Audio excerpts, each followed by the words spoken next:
Saudaraku yang saya kasihi dalam Tuhan Yesus, kita akan masuk dalam pemberitaan firman Tuhan. Firman Tuhan hari ini akan dilayani oleh Bapak Pendeta Nathan Jurnawan. Kiranya melalui firman Tuhan hari ini, kita boleh dikuatkan, kita dibawa untuk terus mengerti tentang arti kehidupan kita, kemana kita pergi setelah kita meninggal. Segala sesuatu kita harus siapkan, sehingga kita temukan jawabannya dan kita tetap setia kepada Tuhan. Waktu dan tempat saya persilakan kepada Bapak Pendeta Nathan untuk memberitakan firman Tuhan bagi kita semua. Salam. Sebelum kita masuk ke firman Tuhan, terlebih dulu kita akan berdoa, mohon Tuhan Yesus pimpin kita. Mari kita berdoa. Segala puji, syukur, hormat, dan kemuliaan hanya bagi Raja di atas segala Raja, Yesus Kristus, Tuhan dan Juru Selamat kami. Terima kasih Engkau tetap menyertai, tetap memimpin kami, sehingga sesi demi sesi pelajaran sudah kami ikuti, dan hari ini kami masuk ke sesi yang kelima tentang kemanakah manusia akan pergi setelah meninggal dunia ini. Mohon Tuhan tuntun kami, pimpin kami, karena kami ingin belajar tentang misteri setelah kematian, supaya dengan mengetahui kemana kami akan pergi, maka kematian bukan hal yang menakutkan lagi bagi kami, tapi kami akan hadapi dengan iman, hadapi dengan kelapangan dada.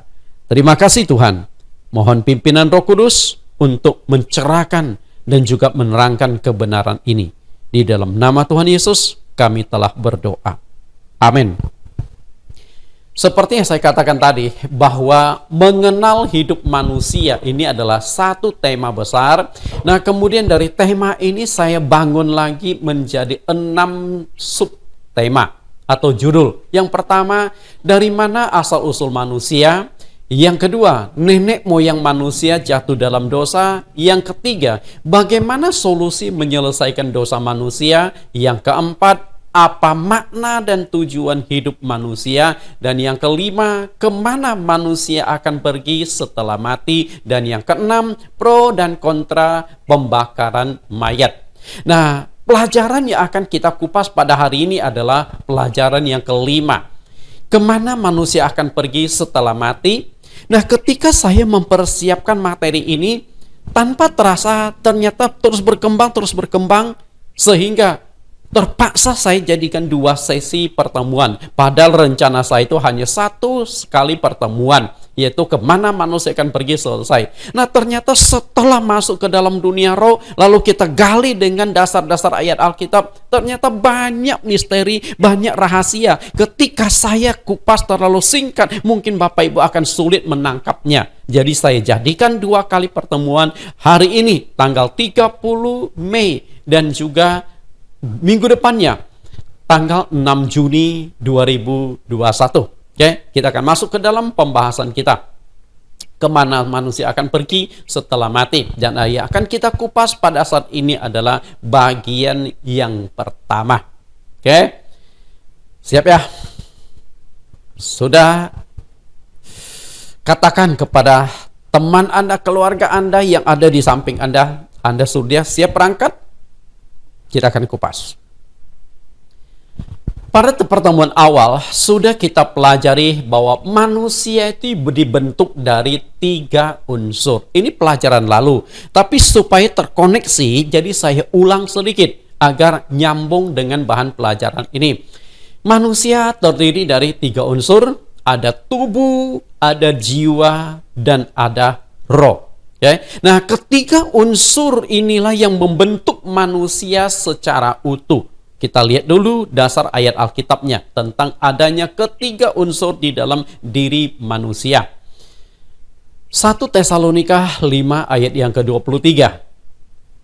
Semoga Allah damai sejahtera menguduskan kamu seluruhnya, dan semoga roh, jiwa, dan tubuhmu terpelihara sempurna dengan tak bercacat pada kedatangan Yesus Kristus Tuhan kita. Nampak di sini Bapak Ibu? Perhatikan kata yang akan saya buat klip supaya lebih terfokus ke sana. Di sini dikatakan di dalam diri satu manusia, seorang manusia, baik saya maupun Bapak, kita memiliki ketiga unsur ini, yaitu adanya tubuh, yang kedua adanya jiwa, dan yang ketiga adanya roh. Nah, ketiga unsur inilah yang membentuk kita sebagai manusia yang hidup, makhluk yang hidup. Nah, ketiga unsur inilah yang sudah saya kupaskan bagaimana proses terbentuknya. Oke, tapi saya akan ulang sedikit di bagian awalnya. Tubuh, jiwa, dan roh. Nah, di dalam ayat berikut ini, penulis kitab Ibrani juga memisahkan dan membedakan antara jiwa dan roh manusia. Karena di dalam Alkitab itu ada ayat-ayat terkesan seakan-akan ada dua unsur, yaitu tubuh dan roh. Okay? Nah, tapi ada ayat lain yang jelas sekali mengatakan ada tubuh, jiwa, roh. Nah, kemudian di ayat Ibrani ini menegaskan dua unsur itu dipisahkan antara jiwa dan roh. Nah, tubuh tidak dimasukkan di sini karena yang akan dikupas pada saat ini adalah memang jiwa dan roh. Jadi yang tidak mengupas tentang tubuh. Kita lihat Ibrani 4 ayat yang ke-12. Sebab firman Allah hidup dan kuat dan lebih tajam daripada pedang bermata dua manapun.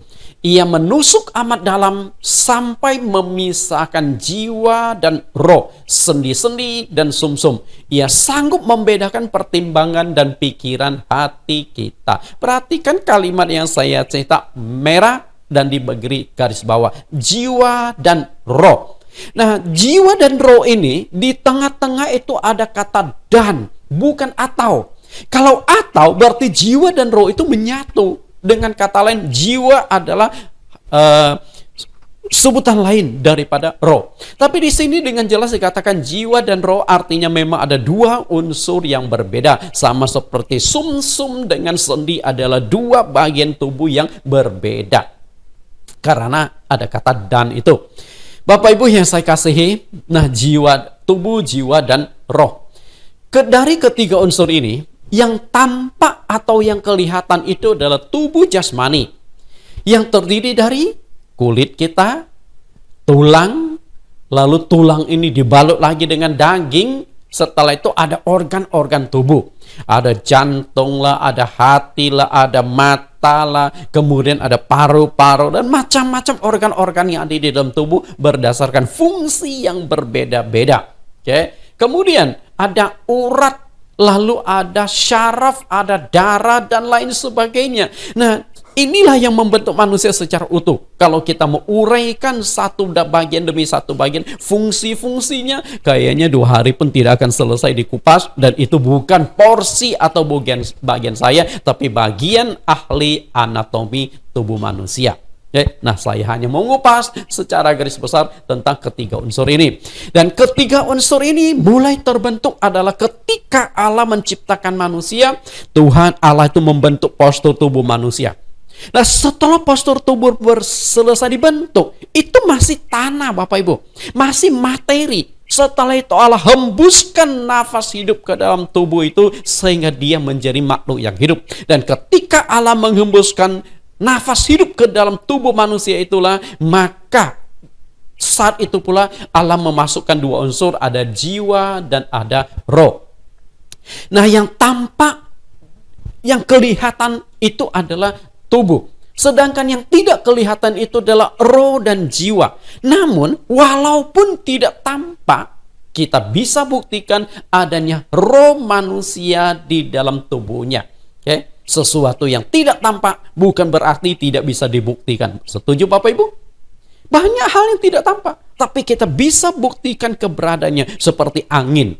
Siapa yang pernah melihat angin? Warnanya apa? Bentuknya apa? Kemana dia datang, kemana dia pergi? Tapi siapa yang bisa menolak bahwa angin itu ada? Padahal angin tidak kelihatan, betul tembus pandang. Teropong setajam apapun, teropong bisa melihat virus yang begitu kecil, tapi nggak bisa melihat angin. Tapi angin itu ada. Nah, sama juga roh di dalam tubuh manusia. Kita yakin itu ada dan bisa dibuktikan. Kita lihat 1 Korintus 2 ayat 11. Siapa gerangan di antara manusia yang tahu apa yang ada di dalam diri manusia selain roh manusia sendiri yang ada di dalam dirinya? Demikian pula tidak ada orang lain yang tahu apa yang terdapat di dalam diri Allah selain roh Allah. Oke? Nah, perhatikan di sini, roh manusia itu ada di dalam tubuh manusia, ada di dalam diri manusia. Artinya kita itu hidup karena ada roh di dalam diri kita. Karena itu dengan gampang sebenarnya kita buktikan adanya roh di dalam diri manusia. Ketika ada roh, maka di dalam juga ada jiwa di dalam diri manusia. Nah, pada saat penciptaan, Allah membentuk postur tubuh manusia dari tanah liat. Dibentuk nih seperti anak kecil main boneka-boneka tanah. Oke? Nah, ini sebenarnya pelajaran yang lalu saya kutipkan kembali. Setelah selesai Allah menciptakan, membentuk postur itu, lalu Allah menghembuskan nafas hidup ke dalam tubuhnya. Pada saat itulah Allah memasukkan dua unsur di dalam tubuh manusia. Kita baca di Kejadian 2 ayat 6 dan 7. Tetapi ada kabut naik ke atas dari bumi dan membapsai seluruh permukaan bumi itu. Ayat yang ketujuh. Ketika itulah Tuhan Allah membentuk manusia dari debu tanah dan menghembuskan nafas hidup ke dalam hidungnya. Demikianlah manusia itu menjadi makhluk yang hidup. Perhatikan, saya akan memberikan penggalan dan saya akan berikan klip-klip. Membentuk manusia dari debu tanah. Artinya postur tubuh manusia sudah selesai dibentuk. Tapi itu masih materi yang belum ada kehidupan. Lalu kapan kehidupan itu terjadi? Perhatikan kalimat yang saya klip-klip. Setelah itu Allah menghembuskan nafas hidup ke dalam hidungnya. Nah, pada waktu Allah menghembuskan nafas hidup, sekaligus Allah memasukkan ada jiwa, ada roh di dalam tubuh itu, sehingga manusia menjadi makhluk yang hidup. Bisa tangkap di sini? Nah, dari ayat ini kita sudah bisa buktikan adanya jiwa dan roh di dalam diri manusia. Buktinya bagaimana? Yaitu ketika jiwa dan roh sudah keluar dari tubuh seseorang, meninggallah ia, kembali lagi jadi mayat. Betul? Jadi materi. Okay? Nah, walaupun kalau materi awalnya itu hanya postur tubuh tanah, nah materi kalau kita saat ini setelah meninggal adalah mayat, jasad. Yang tadi saya katakan terdiri dari berbagai macam unsur. Ada kulit, ada daging, tulang, dan lain sebagainya. Itu materi yang awalnya dibentuk dari tanah liat. Berarti, di dalam diri kita ada roh dan ada jiwa. Ketika roh dan jiwa keluar dari tubuh, kita sudah jadi mayat. Jadi sederhana membuktikannya, betul? Oke. Menghembuskan nafas hidup ke dalam hidungnya. Jadi, kita bisa hidup hari ini karena ada nafasnya Allah, ada roh Allah yang dihembuskan ke dalam diri kita. Untuk lebih jauh, di Kejadian 2 ayat yang ke-7 ini kita bandingkan dengan kitab Ayub. Ayub 27 ayat yang ketiga. Selama nafasku masih ada padaku dan roh Allah masih di dalam lubang hidungku. Jadi rupanya waktu Allah hembuskan ke dalam hidungnya, roh Allah dimasukkan. Sehingga kita menjadi makhluk yang hidup. Karena di dalam diri manusia itu ada hembusan roh Allah, maka manusia bisa berinteraksi dengan Allah. Karena dia yang menciptakan kita. Lalu, Ayub pasal 33 ayat yang keempat. Roh Allah telah membuat aku, dan nafas yang maha kuasa membuat aku hidup. Jadi jelas ya, apa yang dikatakan oleh Ayub seperti penjelasan di Kejadian pasal 2 ayat yang ke-7. Roh Allah membuat nafas, telah membuat aku, dan nafas yang maha kuasa membuat aku hidup. Artinya ketika Allah menghembuskan nafas hiduplah manusia itu menjadi makhluk yang hidup. Yang dimaksudkan di sini adalah Nabi Adam. Ya, Adam. Jadi Adam menjadi makhluk hidup ketika roh Allah dimasukkan ke dalam tubuhnya.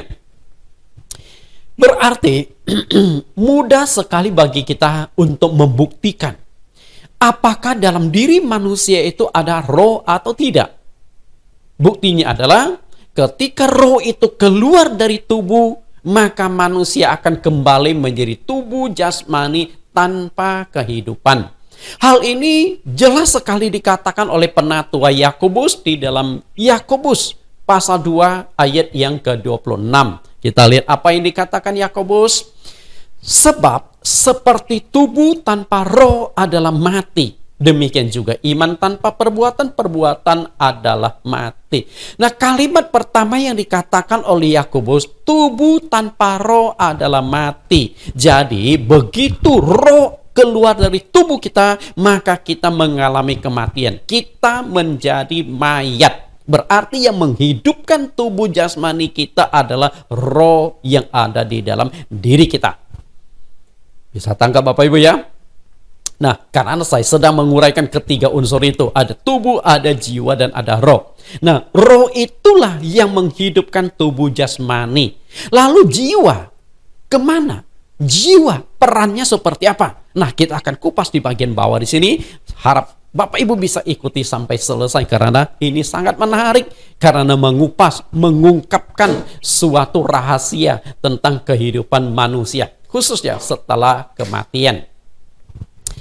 Kita lihat pembuktian lain tentang adanya kehidupan yang karena roh kita.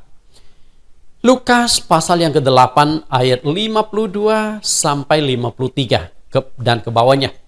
Ayat 52, semua orang menangis dan meratapi anak itu.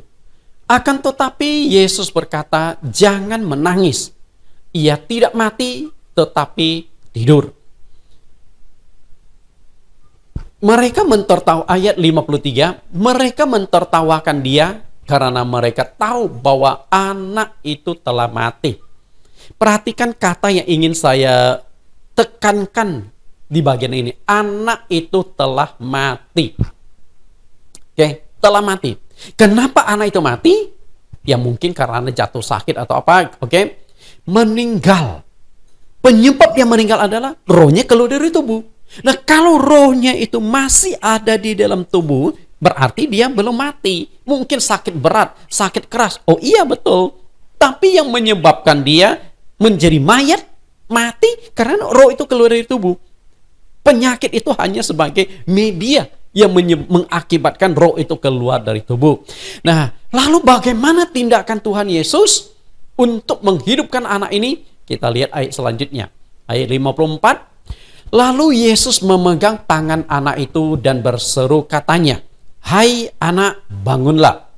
Maka kembalilah roh anak itu dan seketika itu juga ia bangkit berdiri. Lalu Yesus menyuruh mereka memberi anak itu makan. Perhatikan baik-baik. Di ayat 53 dikatakan anak itu telah mati.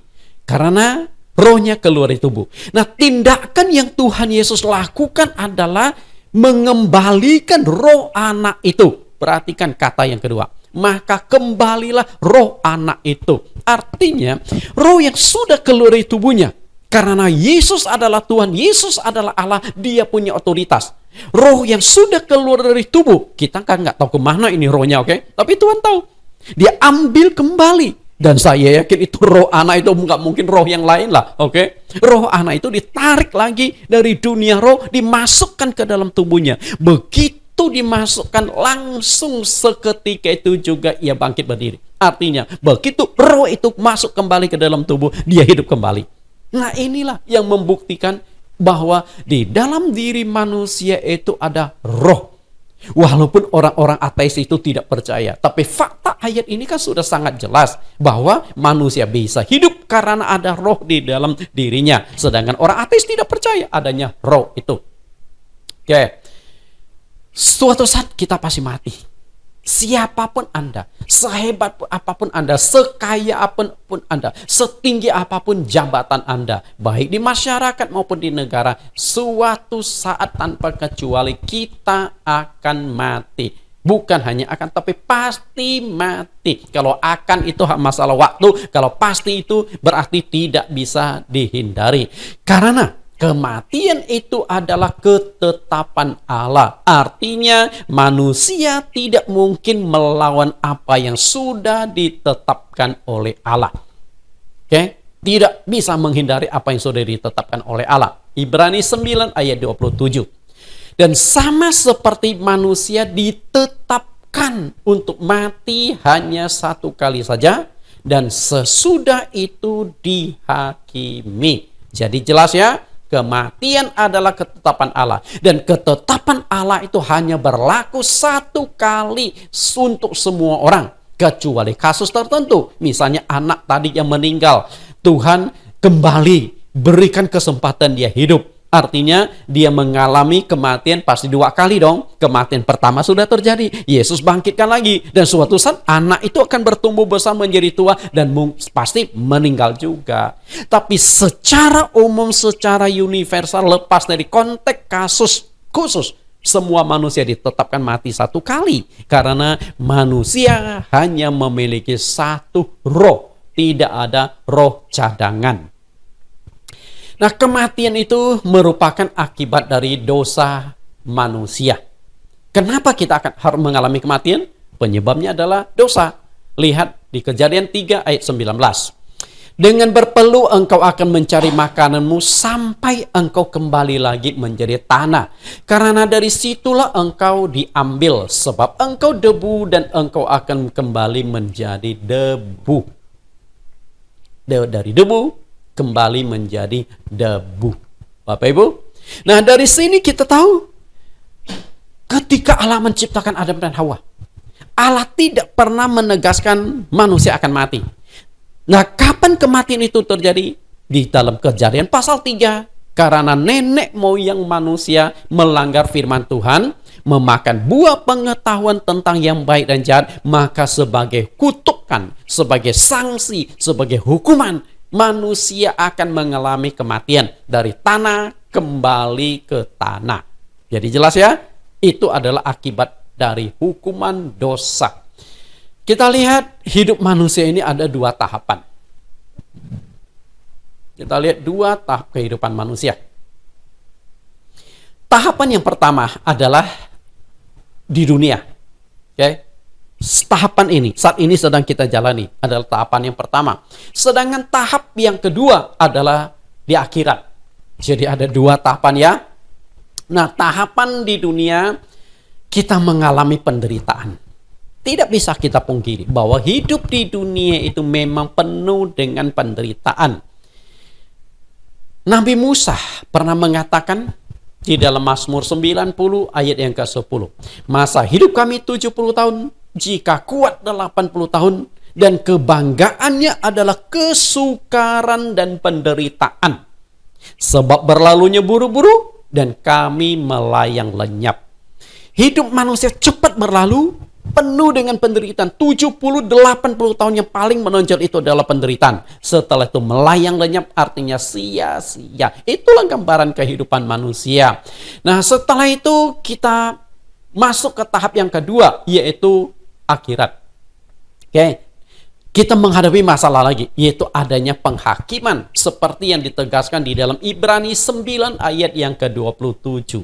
Berarti hidup ini berakhir bukan berarti selesai. Kita masih harus menghadapi penghakiman dari Tuhan. Karena itu kita sudah hidup menderita di dunia, jangan sampai kita tidak lolos dari penghakiman Tuhan. Anda boleh saja alami penderitaan di dunia atau di tahap pertama ini. Bisa saja kita alami.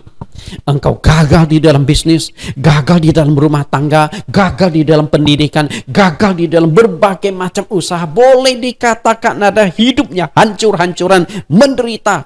Engkau mengalami sakit penyakit yang tidak kunjung sembuh. Boleh saja. Okay?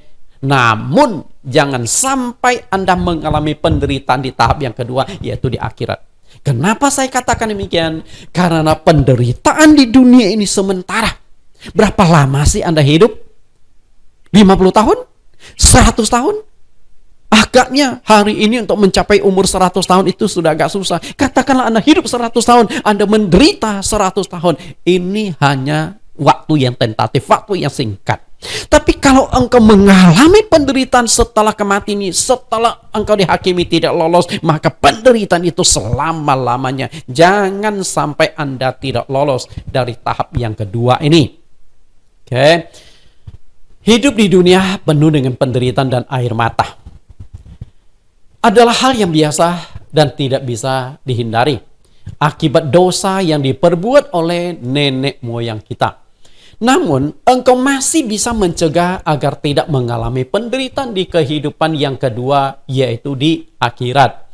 Penderitaan di dunia itu hanya puluhan tahun atau sementara, seperti yang dikatakan oleh Nabi Musa di di ayat yang sudah saya katakan tadi di Mazmur 90 ayat yang ke-10. Kita baca ulang ayat ini.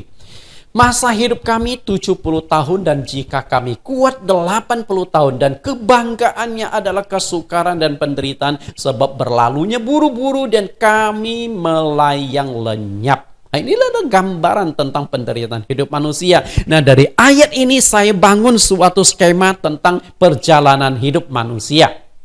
Oke, kita lihat skema hidup manusia. Mazmur 90 ayat 10.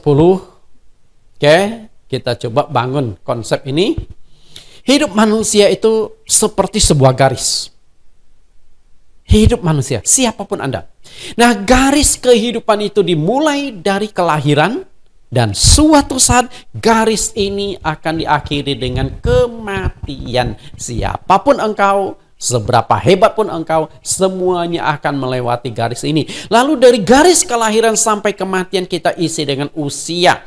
Nah, usia 10, 20, 30, kemudian 40, 50, 60, 70, 80. Perhatikan baik-baik, kenapa saya berikan warna yang berbeda-beda 10 sampai 30 tahun warna hijau? Anda tahu filosofinya?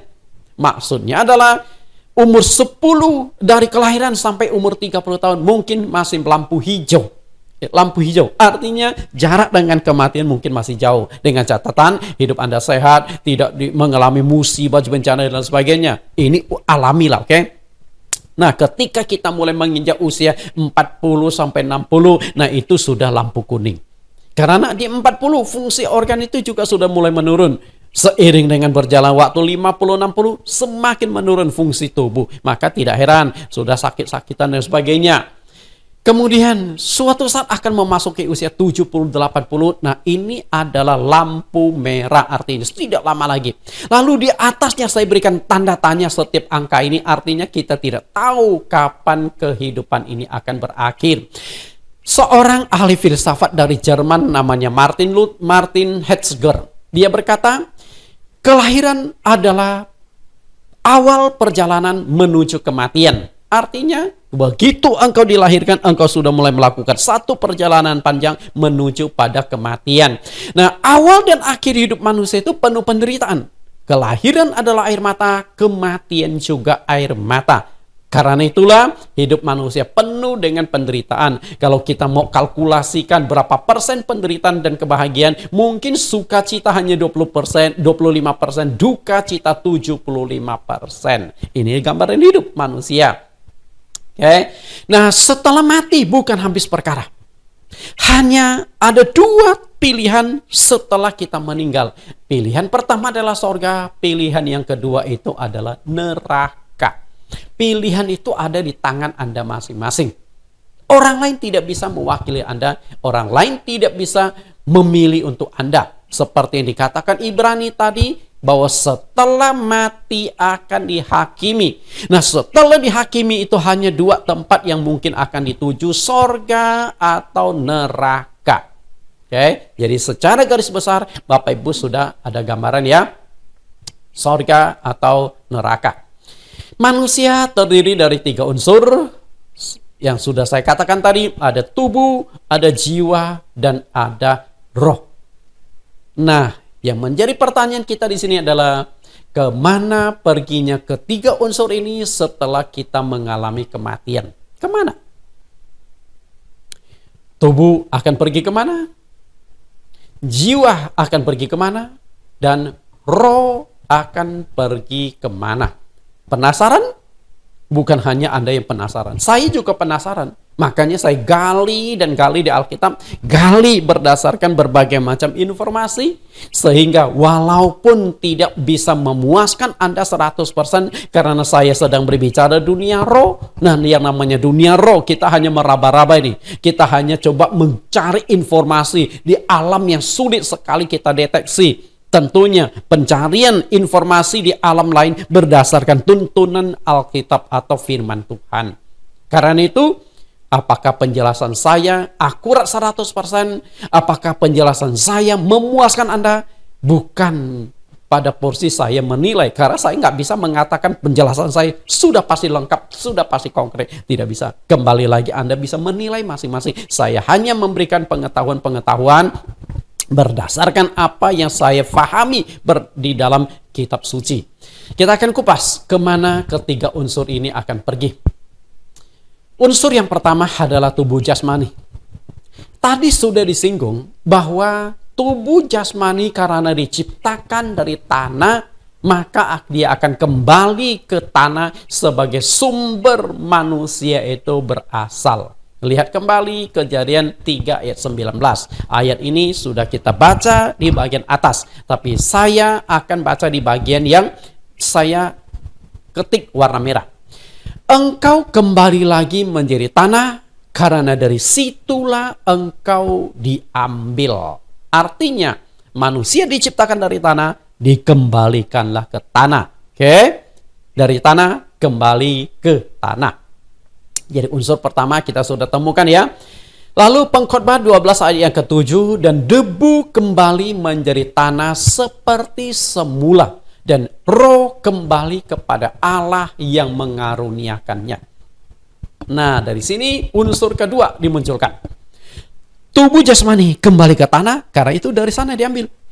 Unsur yang kedua, roh. Ternyata roh manusia itu ditarik kembali oleh Allah ketika seseorang itu meninggal. Artinya sudah jelas kemana roh kita pergi. Namun supaya lebih tajam lagi, pasti kita akan kupas jiwa roh itu. Oke? Yang penting kita sudah memahami dulu unsur yang pertama. Tubuh kembali ke tanah. Nah, yang menjadi persoalan adalah tubuh kembali ke tanah. Bagaimana proses kembali ke tanah? Harus diapakan mayat itu? Apakah mayat itu dikubur ataukah mayat itu dikremasi? Nah, itu yang menjadi persoalan bagi kita. Kalau mayat itu dikubur, secara mayoritas bisa diterima. Agama apapun, saya yakin bisa terima bahwa mayat itu dikuburkan ke dalam tanah. Nah, yang menjadi persoalan itu adalah dikremasi. Apakah boleh? Nah, disinilah pertentangan itu terjadi, pro dan kontra kremasi. Makanya di pelajaran penutup kita, di pelajaran terakhir, di topik yang ke-6, ada satu judul pro dan kontra tentang kremasi mayat. Harapan saya Bapak Ibu bisa ikuti juga sampai selesai. Dengan demikian lengkap sudah topik atau tema mengenal hidup manusia dari kelahiran sampai kematian, bahkan sampai penghakiman nantinya. Ya, kita akan kupas hal itu. Kita perhatikan di sini ada tiga unsur ini: roh, jiwa, dan tubuh. Tadi sudah dikatakan roh ini akan ditarik kembali oleh Allah. Ya, lalu tubuh akan kembali ke asalnya, yaitu tanah. Sudah jelas ya? Dua unsur kemana perginya. Nah, tinggal masalah yang ketiga, itu jiwa. Bagaimana jiwa ini dan kemana jiwa ini akan pergi setelah kita meninggal? Tentu mengalami perpisahan ketiga unsur itu setelah kita meninggal dunia. Ada persepsi yang keliru. Sebenarnya yang perlu diselamatkan itu roh atau jiwa manusia. Nah, ini yang perlu kita pertajam. Karena seringkali saya menemukan ada kekeliruan. Kekeliruannya adalah ketika ada orang meninggal, kita berkata, semoga rohnya diterima di sisi Allah. Betul? Semoga rohnya diselamatkan. Betulkah yang diselamatkan roh manusia? Padahal tadi sudah dikatakan, roh ketika manusia meninggal, roh itu ditarik kembali oleh Allah. Nah, ketika roh itu ditarik kembali Allah yang mengaruniakan, apakah roh dari orang percaya atau semua orang ditarik? Menurut saya adalah semua orang, roh semua orang ketika meninggal ditarik kembali oleh Allah. Apakah engkau Kristen, non-Kristen? Apakah engkau percaya Tuhan atau tidak ataukah engkau orang ateis? Apakah engkau baik ataukah orang jahat? Karena fungsi dari roh itu hanya menghidupkan tubuh jasmani kita. Okay? Begitu tubuh jasmani meninggal, maka fungsi dari roh selesai, ditarik kembali oleh Allah. Nah, yang menjadi persoalan kita sekarang adalah adanya penghakiman, dan ternyata yang akan dihakimi adalah jiwa kita. Jelas? Jiwa kita. Karena itu yang perlu diselamatkan itu bukan roh. Apalagi tubuh, karena tubuh itu pasti kembali ke tanah. Tinggal masalahnya adalah dikubur atau dikremasi. Nah, masalahnya adalah tentang jiwa ini. Ternyata menurut Alkitab yang perlu diselamatkan itu bukan roh, melainkan jiwa. Kita lihat 1 Petrus 1 ayat 9 sampai 10. Karena kamu telah mencapai tujuan imanmu, yaitu keselamatan jiwamu. Keselamatan itulah yang diselidiki dan diteliti oleh nabi-nabi yang telah bernubuat tentang kasih karunia yang diuntukkan bagi kamu. Perhatikan kata di sini, jiwa. Jadi yang perlu diselamatkan ternyata jiwa, bukan roh. Jadi jangan salah kaprah. Karena selama ini kita salah kaprah. Karena kita tidak mendalami dan tidak uraikan secara jelas ketiga unsur tersebut.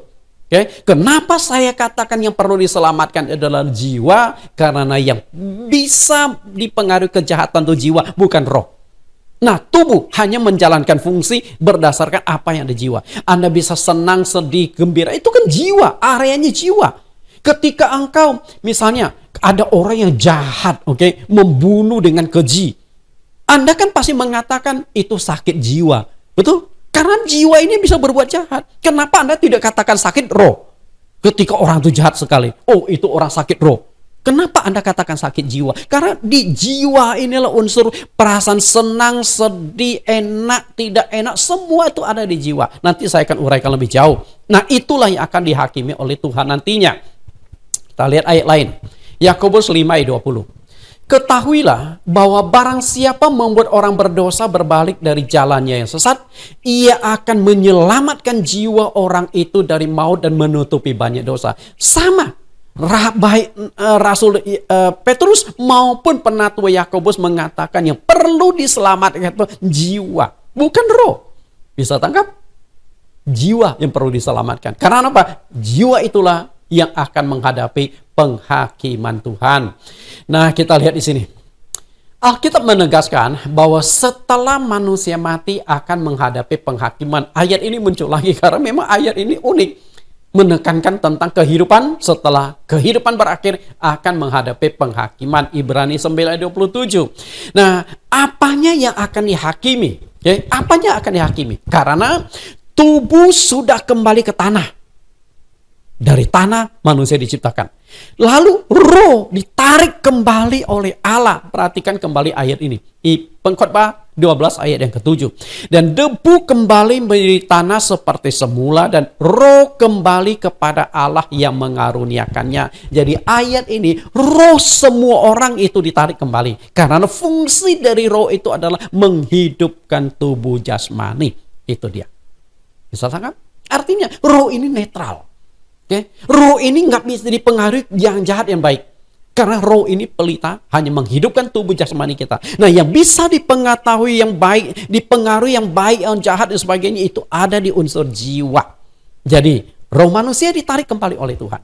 Nah, tinggal jiwa. Karena itu menurut saya yang akan dihakimi itu adalah jiwa manusia. Semoga Bapak tangkap ya. Nah, kita analisa lebih jauh lagi. Tubuh, jiwa, dan roh. Jiwa. Karena yang akan dihakimi adalah jiwa kita. Maka yang harus diselamatkan juga adalah jiwa kita.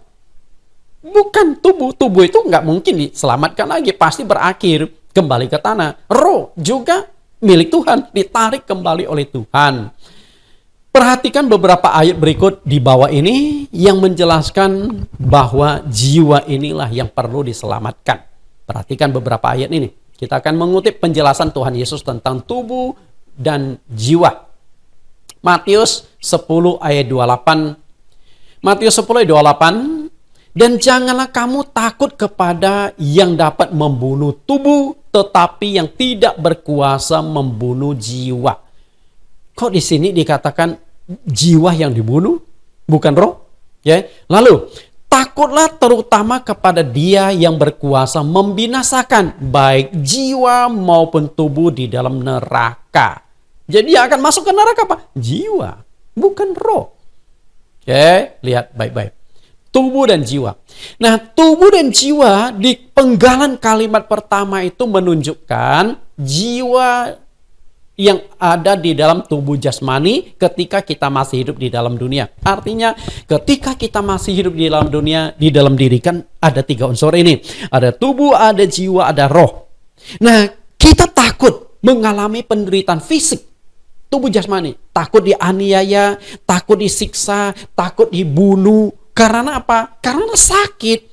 Nah, yang menjadi persoalan kita adalah sumber rasa sakit ini apakah pada jiwa atau pada tubuh jasmani? Coba renungkan baik-baik. Sumber rasa sakit pada jiwa atau pada tubuh? Menurut saya, sumber rasa sakit itu ada pada jiwa, bukan pada tubuh. Karena tubuh ini hanya media perantara rasa sakit. Hal itu mudah kok, mudah sekali kita buktikan. Misalnya, kita masih hidup nih. Anda yang sedang menonton video saya, coba cubit kulit Anda, cubit daging Anda, oke? Sakit nggak? Sakit.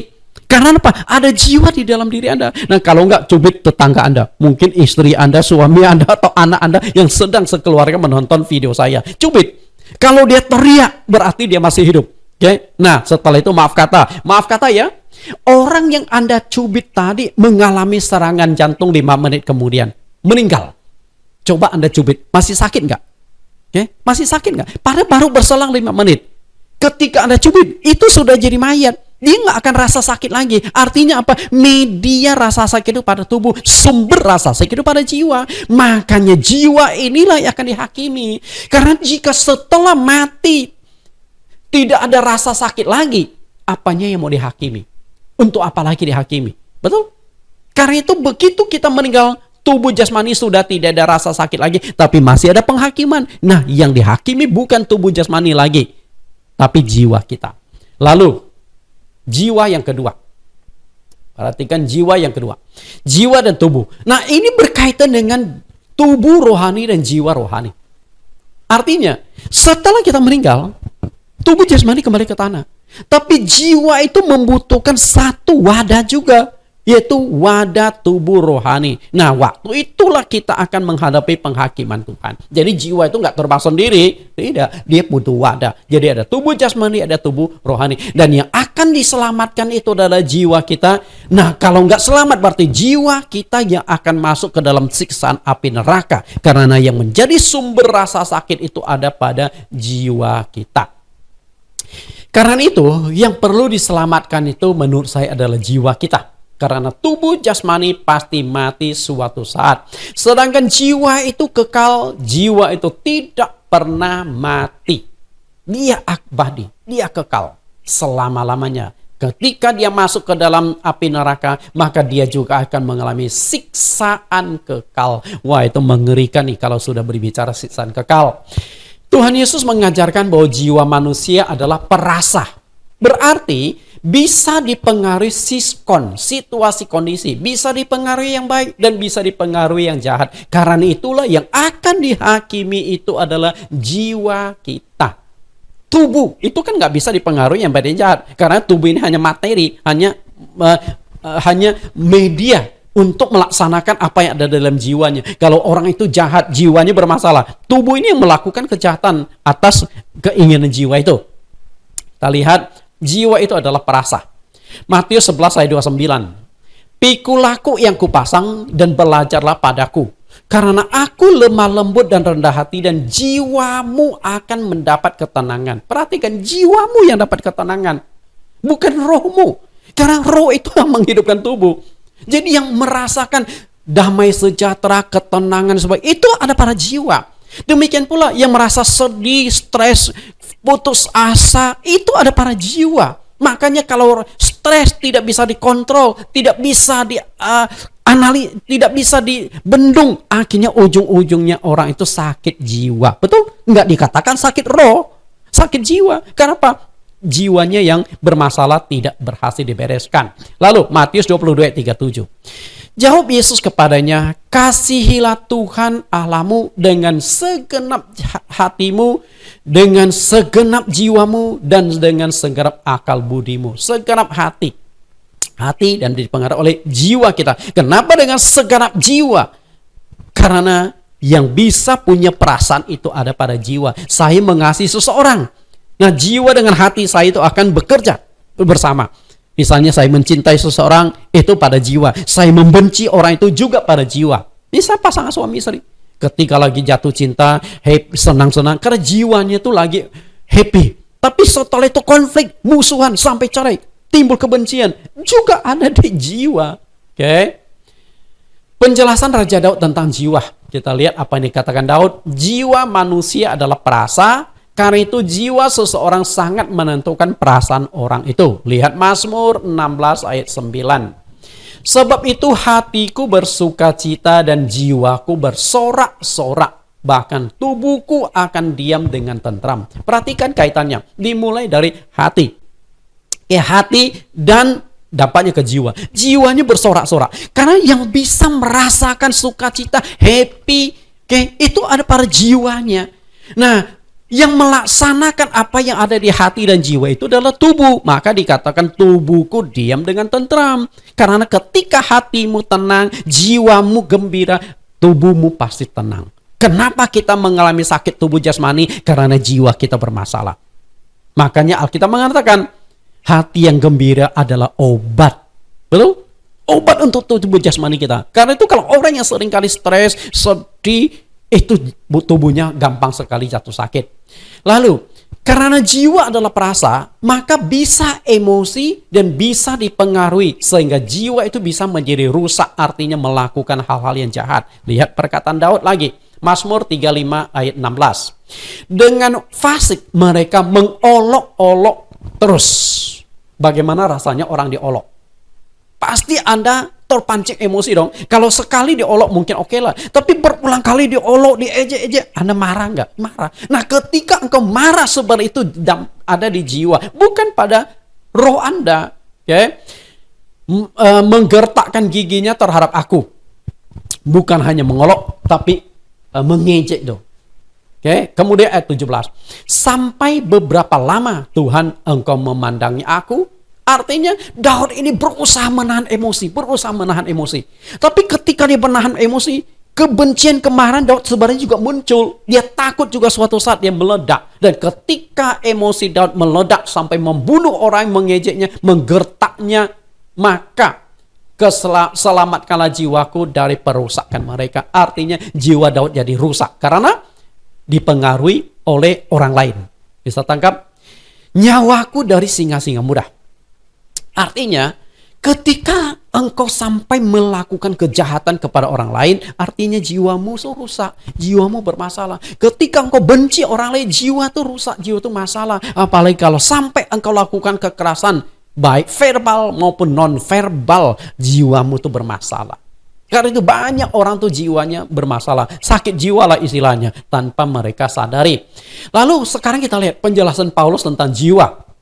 Tentunya saya tidak bisa kupas satu demi satu tokoh untuk menguraikan pandangan mereka tentang tubuh, jiwa dan roh. Tidak bisa. Nah, saya hanya ambil tiga tokoh. Yesus, Daud, dan Paulus. Kita lihat. Ini yang Paulus. Paulus memiliki pemahaman yang sama bahwa jiwa ini bisa dipengaruhi. Jiwa manusia itu bisa dipengaruhi oleh kejahatan dan bisa tercemar. Karena itu seharusnya yang akan mengalami penghakiman itu adalah jiwa manusia. Karena jiwa manusia bisa tercemar oleh dosa. Bukan pada rohnya yang tercemar. 1 Korintus 7 ayat 34. Dan dengan demikian perhatiannya terbagi-bagi. Perempuan yang tidak bersuami dan anak-anak gadis memusatkan perhatian mereka pada perkara Tuhan, supaya tubuh dan jiwa mereka kudus. Tetapi perempuan yang bersuami memusatkan perhatiannya pada perkara duniawi, bagaimana ia dapat menyenangkan suaminya. Perhatikan yang saya cetak merah dan garis bawah, tubuh dan jiwa mereka kudus. Kudus dibalik berarti tercemar. Nangkap nggak? Artinya orang yang ingin melayani Tuhan, fokus kepada Tuhan, dia harus menjaga kekudusan. Karena supaya dia diperkenan Tuhan. Nah, ketika jiwanya tidak tercemar, maka tubuhnya jadi kudus. Tubuhnya jadi suci. Tapi kalau jiwanya tercemar oleh banyak kekotoran, kedengkian, kemabukan, keinginan daging, pasti dampaknya ke tubuh dia. Misalnya Anda membenci seseorang, sikap tubuh Anda tuh sudah menunjukkan kebencian. Beda, betul nggak? Cara Anda memandang itu sudah menunjukkan kebencian. Misalnya kalau suami istri lagi baik-baik, kan pandangannya mesra, pandangannya baik. Tapi kalau kita musuhan, kan pandangannya begini. Nah, ini kan dampaknya langsung dari jiwa, dampak langsung ke tubuh jasmani kita. Lalu kemana perginya ketiga unsur ini setelah mati? Di sini ada tubuh, ada jiwa, dan ada roh. Nah, sebagian sudah saya ungkapkan di atas bahwa tubuh kembali ke tanah, roh kembali kepada Allah. Nah, sekarang adalah masalah jiwa. Coba kita dalami ketiga unsur ini. Tubuh, jiwa, dan roh. Untuk lebih jelasnya, berikut akan diuraikan secara singkat peran atau fungsi dari ketiga bagian. Fungsi tubuh, fungsi jiwa, dan fungsi roh. Nah, dari manusia supaya kita tahu kemana perginya nanti setiap bagian itu. Tubuh, jiwa, dan roh. Kita lihat sekarang. Yang bagian pertama adalah tubuh. Wadah untuk menampung jiwa dan roh manusia. Artinya fungsi tubuh. Fungsi tubuh adalah menampung jiwa dan roh. Jadi begitu jiwa dan roh keluar dari tubuh, fungsi tubuh selesai. Artinya Anda sudah jadi mayat. Mayat udah nggak bisa apa-apa. Fungsinya selesai. Bisa tangkap ya? Kemudian, tubuh melakukan keinginan jiwa karena yang bisa merasakan senang, sedih, bahagia, nikmat ada pada jiwa. Jadi setiap kali kita melakukan hal baik ataupun hal yang jahat pada jiwa. Oke? Pada jiwa kita. Nah, jiwa inilah yang menginstruksikan tubuh kita. Misalnya, saya setelah nikmati makannya, enak makannya. Ada kan perasa. Ya. Atau saya kemudian tidak suka sama seseorang. Nah, ini kan jiwa kita. Jiwa kita yang nggak suka. Dan ketika jiwa kita tidak suka, maka kita akan pasang jarak dengan orang itu. Sikap kita juga dingin pada orang itu. Artinya jiwa langsung mempengaruhi tubuh kita. Oke. Lihat 1 Petrus 2:11. Saudara-saudaraku yang kekasih, aku menasihatkan kamu supaya kamu sebagai pendatang dan perantau, kamu menjauhkan diri dari keinginan-keinginan daging berjuang melawan jiwa. Perhatikan, keinginan daging itu dipengaruhi oleh jiwa kita. Oke? Jadi keinginan-keinginan daging. Karena mungkin jiwa kita ingin hidup benar, tapi keinginan daging kita yang berpengaruh sehingga jiwa kita terpengaruh.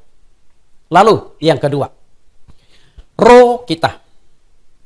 Roh manusia itu sifatnya itu netral. Dia adalah pelita Allah, dia adalah hati nurani dari Allah. Oke? Roh ini hanya menghidupkan tubuh.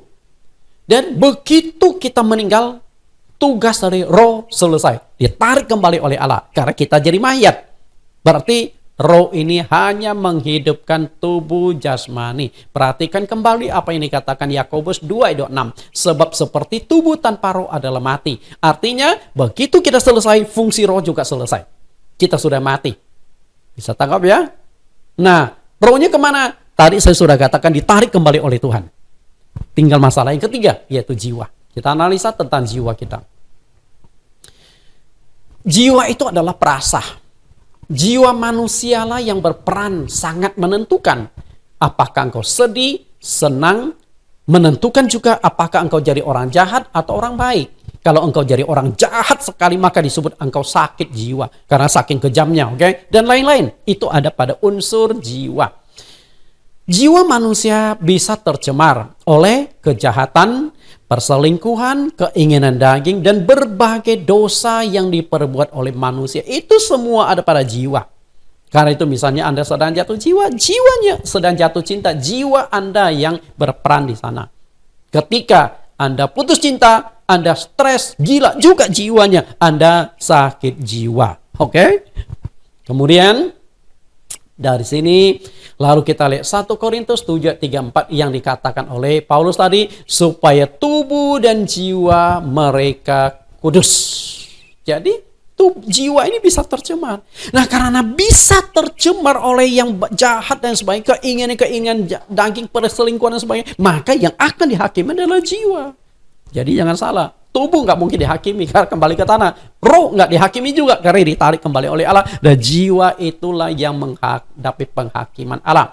Nah, saat penghakiman, yang akan dihakimi itu adalah jiwa manusia yang menjadi perasa, sakit, senang, sedih. Jadi ketika engkau tidak lolos dari penghakiman, engkau disiksa di api neraka. Dan yang bisa merasakan sakit itu kan pada jiwa kita. Nah, itulah yang perlu diselamatkan. Jadi Bapak Ibu sudah tangkap ya? Tubuh, jiwa, roh. Ketika masih hidup di dunia, ketiga unsur inilah yang membentuk manusia secara utuh sehingga menjadi makhluk yang hidup. Dan ketika kita meninggal, maka ketiga unsur ini akan terpisah satu sama lain. Tubuh kembali ke tanah seperti semula diciptakan dari tanah. Roh ditarik kembali oleh Allah yang mengaruniakannya. Dan jiwa akan menghadapi penghakiman Allah. Sudah bisa tangkap di sini? Jadi kemana ketiga bagian tersebut akan pergi? Karena itu menurut saya yang perlu diselamatkan adalah jiwa. Bukan pada roh maupun pada tubuh. Lihat yang dikatakan oleh Yakobus. Jadi sudah banyak tokoh-tokoh yang saya ungkapkan di sini. Yakobus 1 ayat 22:1. Sebab amarah manusia tidak mengerjakan kebenaran di hadapan Allah. Perhatikan kata amarah itu berkaitan dengan jiwa. Sebab itu buanglah segala sesuatu yang kotor dan kejahatan yang begitu banyak itu dan terimalah dengan lemah lembut firman yang tertanam di dalam hatimu yang berkuasa menyelamatkan jiwamu. Perhatikan di sini yang perlu diselamatkan itu adalah jiwa. Kenapa demikian? Karena jiwa inilah yang dipengaruhi oleh misalnya tadi di ayat 1 sesuatu yang kotor, kejahatan, macam-macam hal-hal yang buruk ini ada pada jiwa. Nah, jiwa inilah yang harus bertanggung jawab atas apa yang sudah dia lakukan. Karena itulah jangan sampai jiwa kita tercemar, tapi jiwa kita dibersihkan oleh firman Tuhan, jiwa kita dituntun oleh firman Tuhan sehingga jiwa ini diselamatkan. Kemudian karena itulah jiwa manusia harus dipelihara dan dijaga agar tidak terjebak dalam dosa dan mengalami kebinasaan. Nah, tadi kan perlu diselamatkan, berarti jiwa manusia itu perlu dijaga. Nah, lihat penulis Ibrani katakan apa? Ibrani 13 ayat 17, taatilah pemimpin-pemimpinmu dan tunduklah kepada mereka, sebab mereka berjaga-jaga atas jiwamu. Sebagai orang-orang yang harus bertanggung jawab atasnya, dengan jalan itu mereka akan melakukan dengan gembira, bukan dengan keluh kesah, sebab hal itu tidak akan membawa keuntungan jiwa bagimu. Jadi jiwa itu harus dijaga, dipelihara. Kenapa demikian? Karena jiwa ini jangan sampai binasa. Dipelihara. Makanya fungsi pendeta, fungsi penatua, fungsi pemimpin rohani adalah melindungi domba-domba, melindungi jiwa mereka. Dengan firman dituntun agar mereka hidupnya benar, jiwa mereka tidak rusak, jiwa mereka jangan sampai tidak lolos dalam penghakiman Allah. Bapak Ibu yang saya kasihi, kita lihat kembali tentang dua tahap kehidupan. Tahap pertama di dunia, tahap yang kedua di akhirat. Nah, tahap pertama, dan kedua. Tahap pertama dimulai dari kelahiran dan diakhiri dengan kematian. Berarti tahap pertama sudah selesai. Lalu kita masuk ke tahap yang kedua. Tahap pertama itu ada tubuh jasmani. Tubuh jasmani terdiri dari 3. Ada tubuh jasmani, ada jiwa, dan ada roh. Nah, ini tubuh jasmani. Waktu kita hidup, ini tahap pertama, tubuh jasmani, tubuh, jiwa, roh. Nah, setelah itu kita mengalami kematian. Setelah itu memasuki tahap yang kedua. Ini harus melewati satu proses, itu kematian. Dikubur atau dikremasi. Nah, itu nanti kita kupas pada topik yang terakhir. Nah, setelah itu dimulailah kehidupan yang kedua, yaitu kebangkitan.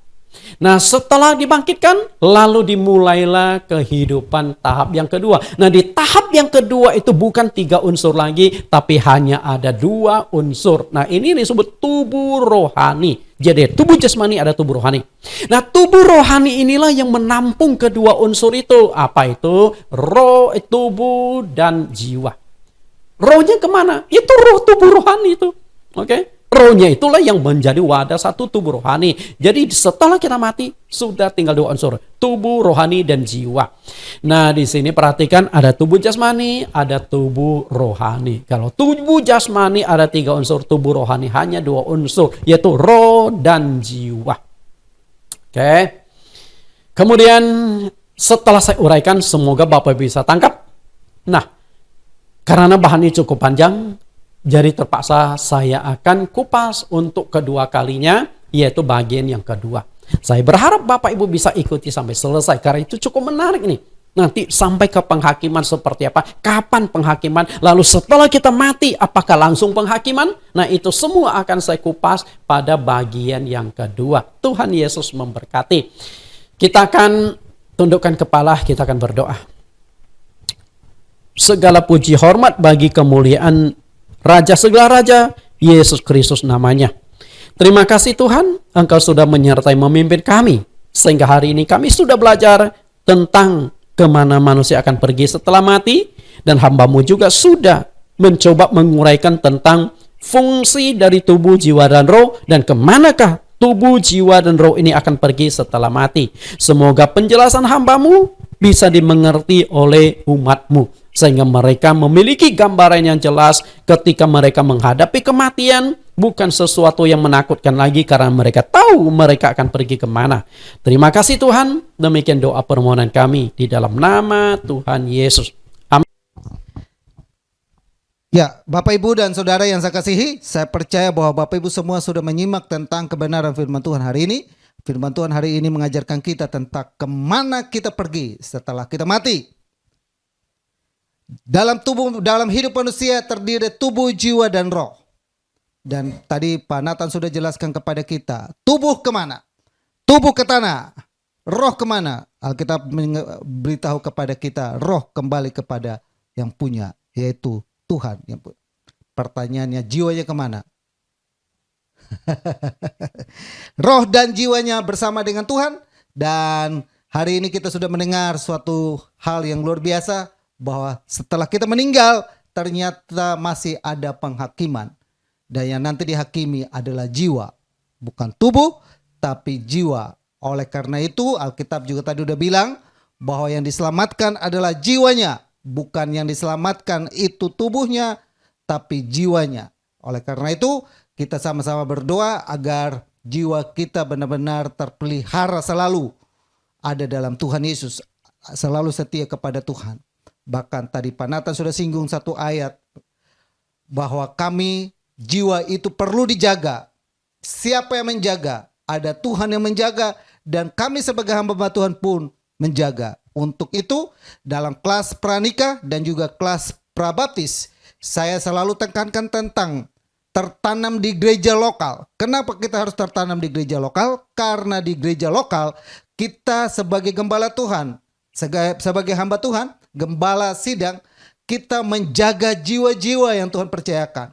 Orang-orang yang mengisi form dan setia itu tiap hari kita berdoa supaya jiwanya selamat, supaya jiwanya terpelihara, ya kan? Supaya jiwanya tidak stres, supaya jiwa tidak depresi atau jiwanya menjadi sesuatu yang cemaskan, khawatir, takut dan lain sebagainya. Karena jiwa itu perasa, tadi Pak Nathan jelaskan.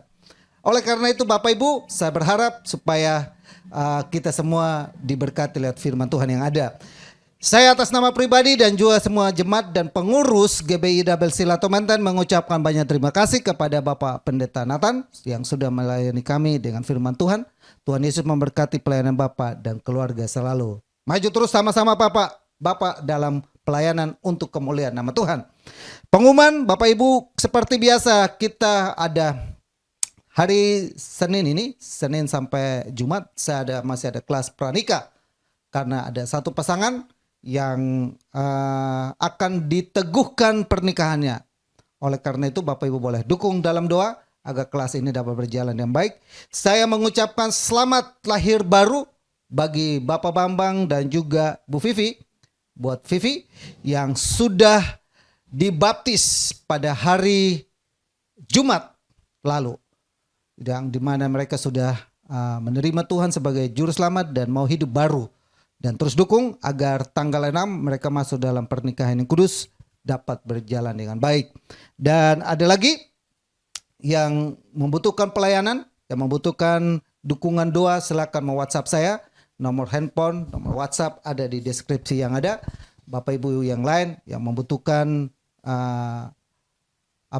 doa, silakan. Mari kita satu hati, kita akhiri ibadah live streaming kita hari ini.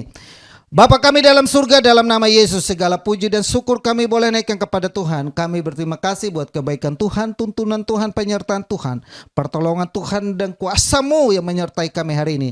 Sehingga kami ada sebagaimana kami ada. Kami sudah mendengar kebenaran firman-Mu, meteraikan firman itu dalam kehidupan kami. Bahwa kami Bapa bukan sekedar menjadi pendengar, tapi melakukannya dalam kehidupan ini. Sehingga kami boleh terima janji Tuhan, berkat Tuhan dan pertolongan Tuhan luar biasa.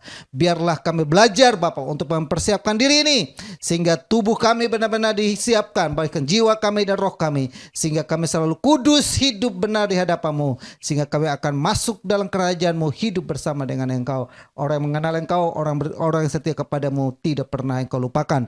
Berkati anak-anak-Mu, jemaat-Mu yang setia beribadah hari ini, yang menyaksikan, yang menonton, melihat ini, kami berdoa dalam nama Yesus. Tuhan tolong, Tuhan berkati Bapa. Mereka menyaksikan dan mereka perhatikan, biar Tuhan jamah selalu Bapa. Berkati anak-anak-Mu yang lain, bahkan orang tua yang ada di gereja-Mu. Oma Wesley Teroreh, kami serahkan ke dalam tangan Tuhan. Pertolongan Tuhan, perlindungan Tuhan, naungi selalu, bentengi selalu, tutup bungkus Bapa dengan kuasa darah-Mu selalu. Dalam nama Yesus, anak-anaknya bahkan mantu dan cucunya juga ditolong, diberkati selalu keluarga-keluarga ini Bapa. Dalam nama Yesus, berkati seluruh sidang jemaat-Mu yang lain yang mengalami usaha mereka, dalam bisnis mereka, Tuhan tolong Bapa. Yang memulai usaha yang baru, Tuhan campur tangan. Bahkan usaha mereka lagi lesu, Tuhan tolong Bapa, agar mereka kembali menemukan cara-Mu, kehendak-Mu dalam pemerintahan Bapa. Hamba juga berdoa Bapa dan menyerahkan anak-anak-Mu yang lain ke dalam tangan Tuhan. Orang tua yang lain, baik Papa dan Mama daripada Desi, Tuhan tolong, Tuhan berkati, Tuhan lindungi selalu. Berkati Bapa selalu keluarga ini, berkati Papa dan Mama Jeffrey juga Tuhan tolong Bapa. Keluarga daripada Santi juga Tuhan tolong, Tuhan berkati. Bahkan kami berdoa buat Om Hani, Tante Selviano, Tuhan berkati. Bahkan juga kami berdoa Ibu Damayanti, Tuhan berkati. Anak-anak-Mu yang lain dimanapun mereka berada, baik orang tua hamba-Mu maupun orang tua istri hamba-Mu, Tuhan berkati kami selalu. Dalam nama Yesus, kami menyerahkan semuanya ini ke dalam tangan Tuhan. Jemaat Tuhan yang sakit, Tuhan jamah sembuhkan dalam nama Yesus. Oleh bilur-bilur mereka sembuh dan sehat selalu.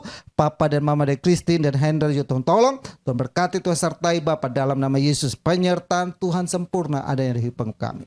Terima kasih banyak Bapak yang baik. Kami juga berdoa dan menyerahkan Bapak buat anakku Dev dalam garis depan dalam penanganan COVID. Tuhan tolong, Tuhan sertai, Tuhan berkati. Bahkan juga kami serahkan semuanya ke dalam tangan Tuhan. Anak-anak-Mu yang terulur tangannya untuk memberi persembahan, Tuhan berkati Bapak dalam nama Yesus. Tangan yang terulur memberkati pekerjaan-Mu, bahkan perpuluhan. Tuhan selalu menyediakan cara-Mu untuk menolong, memberkatinya dalam nama Yesus. Terima kasih banyak Bapak yang baik. Kami berdoa Bapak dan serahkan semua ini ke dalam tangan Tuhan. Bahkan kami berdoa juga buat bangsa dan negara kami Indonesia. Kami serahkan ke dalam tangan Tuhan. Berkati bangsa ini, bangsa pilihan-Mu. Tuhan juga berkati ya, untuk kemuliaan nama-Mu. Kalau demikian saudaraku yang saya kasihi dalam Tuhan Yesus, arahkanlah iman-Mu kepada Tuhan.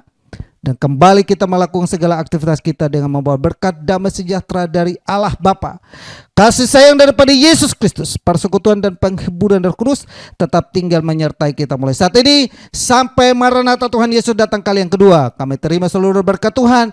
Kami akhiri ibadah live streaming kami hari ini dalam nama Bapa, Putra dan Roh Kudus, dalam nama Tuhan Yesus yang diberkati. Kita sama-sama katakan amin. Amin Bapak Ibu. Sampai jumpa lagi di ibadah live streaming minggu depan. Dan nanti juga ibadah di minggu yang kedua tanggal 13 kita tatap muka di Hotel 88. Tuhan Yesus memberkati kita semua. Salam.